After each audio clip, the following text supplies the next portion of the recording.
Alhamdulillah Rabbil Alamin. Wassalatu wassalamu ala asrafil anbiya wal mursalin Muhammadin wa ala alihi wa ashabihi ajma'in. Asyhadu an la ilaha illallah wahdahu la syarika lah wa asyhadu anna Muhammadan abduhu wa rasuluh. Allahumma salli wa sallim wa barik ala Muhammad wa ala alihi wa ashabihi ajma'in. Amma ba'du, fa ya ibadallah, usikum wa iyaya bi taqwallah wa ta'atihi la'allakum tuflihun. Qala Allah Ta'ala fil Qur'anil Karim wa biqawlihi yahdil muhtadun. Ya ayyuhalladzina amanu taqullaha haqqa tuqatih wa la tamutunna illa wa antum muslimun. Jamaah macam berbahagia. Manusia adalah makhluk yang paling mulia dari semua makhluk yang diciptakan oleh Allah. Demikian pernyataan Allah dalam Al-Quran, walaqad karramna bani Adam. Sungguh kami muliakan anak Adam.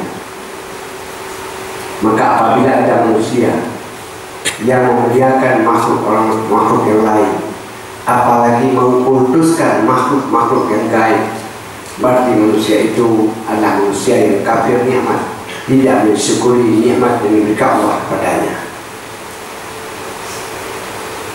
Imam Al-Ghazali rahimahullah, satu-satunya ulama yang mendapat gelar Hujjatul Islam,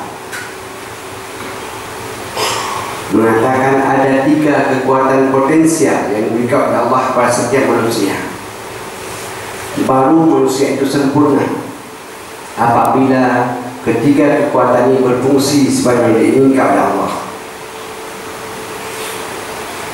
3 kekuatan itu adalah qalbu, hati sanubari dari manusia, yang di dalamnya terletak iman dan perasaan. Yang kedua, aklu, akal, pikiran. Disitulah letaknya ilmu pengetahuan. Dan yang ketiga, nafsu, yang memotivasi seseorang meningkatkan etos kerja sehingga tercapai apa yang diinginkan. Namun kadang-kadang ada satu perbuatan yang harus digabungkan di antara qalbu dan aklu. Itulah dia perintah untuk bertafakkur. Selama ini kita hanya melaksanakan perintah untuk berfikir. Berfikir hanya kerja otak semata-mata. Ternyata ada hal-hal yang tak mampu dipikirkan oleh otak. Maka manusia harus bertafakkur, menggabungkan di antara otak dan hati sanubari. Maka dalam Al-Quran ada ayat, afala yatafakkarun, kenapa mereka tidak bertafakkur? Rasul sendiri sering berdoa, Allahumma rzuqni ilman wa fahma. Ya Allah, berikan rezeki kepadaku dan petunjuk ilmu pengetahuan. Ilmu pengetahuan hanya semata-mata berkaitan dengan akal. Tapi ada doa saja, warzuqni fahma. Berikan kepadaku ya Allah rezeki dan petunjuk pemahaman letak di hati sanubari. Di dunia akademis, orang lebih mengutamakan kecerdasan otak atau akal. Bahkan orang tua merasa bangga kalau anaknya mendapatkan indeks prestasi yang tinggi. Bahkan ada orang tua yang membayar dosen apabila ada yang mendapat IP yang tinggi. Tetapi Rasulullah SAW mengatakan dalam hadis yang diriwayatkan oleh Imam Muslim, yang sangat menentukan bukan kecerdasan akalnya, tapi kecerdasan hati sanubarinya. Ala inna fi kull jasad mudghah, idza saluha al-jasad kulluh wa idza fasada al-jasad kulluh, ala wa hiya al-qalb. Dalam setiap diri manusia ada satu kekuatan yang bernama mutlak. Kalau baik yang satu ini, baiklah semua yang lain. Kalau rusak semua satu ini, rusaklah semua yang lain. Itulah qalbu, hati sanubari. Maka pantas Rasulullah sangat banyak berdoa, Allahumma tsabbit qalbi ala dinika wa ta'atik. Tenangkan hatiku ya Allah. Maka itu qalbun, bolak-balik. Hari ini cinta, besok benci. Hari ini bahagia, besok sudah menderita. Tenangkan dia supaya aku selalu berjalan di jalan yang kamu tahu. Di dalam Al-Quran terdapat 2 ayat yang sama bunyinya, tapi satu ayat diturunkan kepada orang-orang munafik karena mereka sakit hati. Satu ayat lagi sama redaksinya, turun pada sahabat-sahabat Rasulullah yang juga sedang menderita penyakit hati, tapi penyakit hati mereka berbeda. Ayat yang pertama yang turun pada orang-orang munafik terdapat di surah Al-Baqarah. Fi qulubihim maradun fazadahumullahu maradha. Di hati mereka orang-orang munafik ada penyakit. Mereka tak pernah berusaha untuk mengobatinya, maka Allah tambahkan lagi penyakit itu, sehingga tidak ada orang yang mampu menyembuhkannya. Ahli tafsir mengatakan penyakit hati bagi munafik itulah penyakit yang terdapat tanda-tanda munafik: bohong bicara, berkhianat, merugikan janji, tanda-tanda munafik. Tetapi di surat Taubah turun ayat yang sama kepada sahabat Rasul, fi qulubihim maradun. Di hati mereka, sahabat-sahabat Muhammad, masih ada penyakit hati. Mereka tak pernah berusaha mengobatinya. Allah tambahkan lagi penyakit untuk mereka. Tapi penyakit untuk sahabat Nabi berbeda dengan penyakit hati bagi munafik. Ayat ini diturunkan oleh Allah Subhanahu wa taala kepada Muhammad. Setelah terjadi peristiwa Rasulullah mengadakan pengajian di rumahnya berdampingan di Masjid Nabawi. Setiap salat asar ada ceramah Rasul. Setiap hari terus bertambah jamaahnya. Bahkan sahabat-sahabat muda Rasulullah banyak yang hadir pada pengajian itu. Pada waktu itu belum ada ayat Al-Quran, belum ada hadis Rasul yang memerintahkan pada perempuan untuk menutup aurat. Maka banyak perempuan-perempuan yang hadir, termasuk istri Nabi yang sangat cantik dan muda Aisyah, terbuka sebagian besar badannya. Rasul sudah tua, Aisyah sangat muda dan cantik, terbuka sebagian besar badannya waktu mengikut pengajian itu.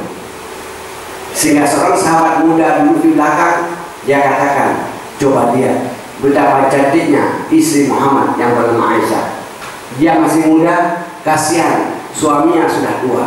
Kita tunggu saja kapan Muhammad mati, kita ambil Aisyah dari istri kita. Selama ini Muhammad enak saja, kalau ada meninggal orang di peperangan, dia ambil istrinya menjadi istri Nabi. Kata-kata sahabat muda itu didengar oleh Umar bin Khattab. Pada waktu mereka pulang, Umar mengatakan, ya Rasulullah, kamu jangan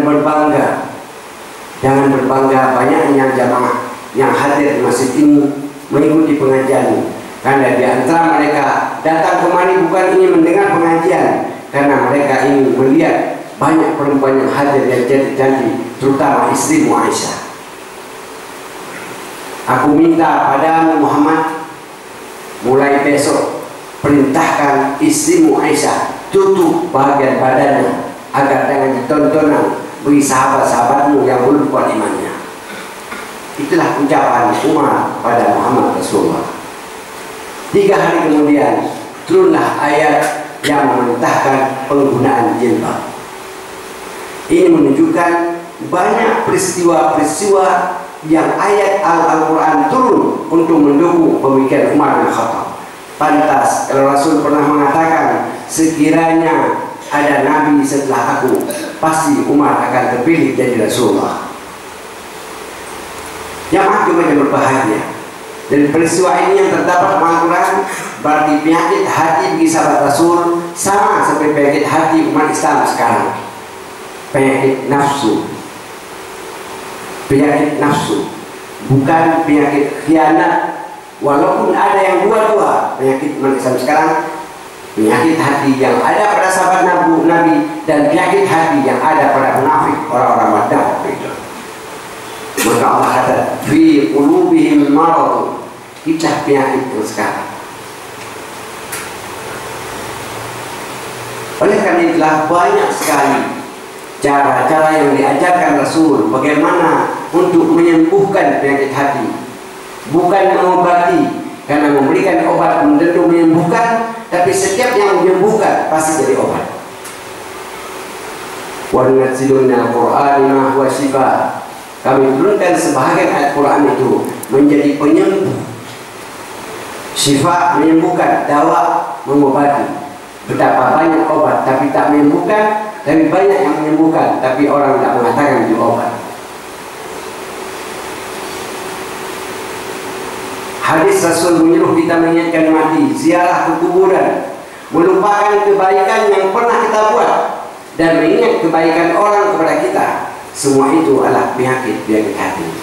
Ghazali rahimahullah dalam kitabnya Ihya Ulumuddin pada waktu membicarakan satu bab khusus tentang hati, dia katakan setiap anggota tubuh yang diberikan oleh Allah kepada kita ada tugas. Bila anggota tubuh itu tak mampu lagi bertugas, berarti anggota itu sakit. Mata tugasnya melihat, apabila tidak bisa melihat lagi berarti sudah sakit, pergilah ke dokter mata. Pikiran kita tugasnya untuk berpikir dan bertafakur. Kalau dia kerjasama dengan kalbu, bila tak mampu lagi berarti sudah sakit. Pada biasanya kalau sakit anggota-anggota yang fisik, selalu orang segera ke dokter. Tapi apabila sakit itu kalbu, maka dia jarang berpikir bagaimana untuk mengobatinya. Maka oleh karena timbul permasalahan, apa tugas dari kalbu itu? Kalbu tugasnya berpikir dan bertafakur. Saya ingat pada waktu masih kuliah di Azhar di Kairo, seorang profesor emeritus yang sudah berusia 82 tahun, orang Iskandaria, mengajar tafsir.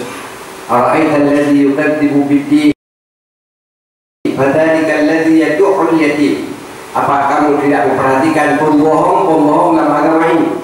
Mereka itulah yang tak pernah memikirkan nasib anak yatim, tak pernah memberikan makanan atau sumber makanan kepada orang miskin dalam bentuk pengetahuan atau pekerjaan.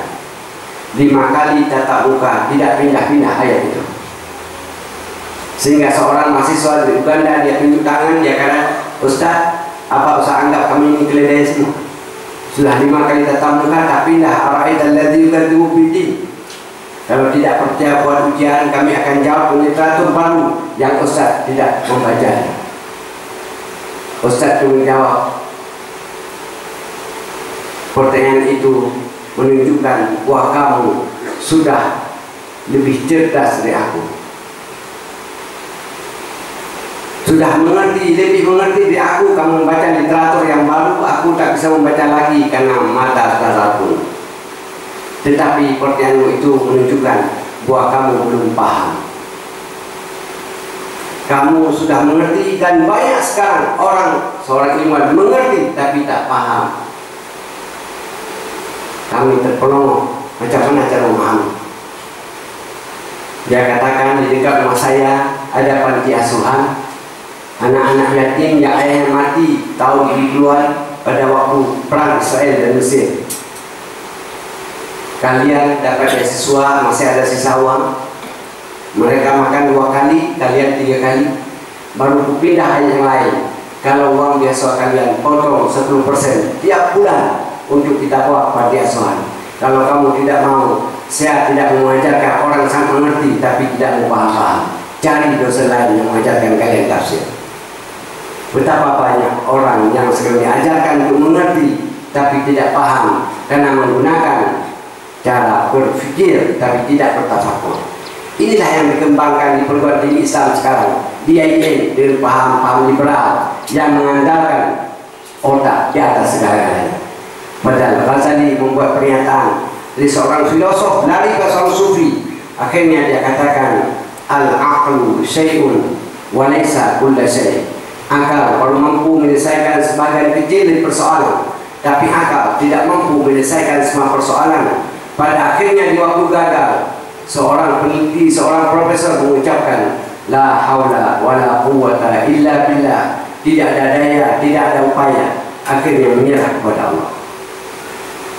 Barakallahu lakum fil Qur'an wa nafa'ani wa iyyakum bima fihi min al-ayati wa dhikril hakim wa taqabbal minni wa minkum tilawatahu innahu huwas samiul 'alim.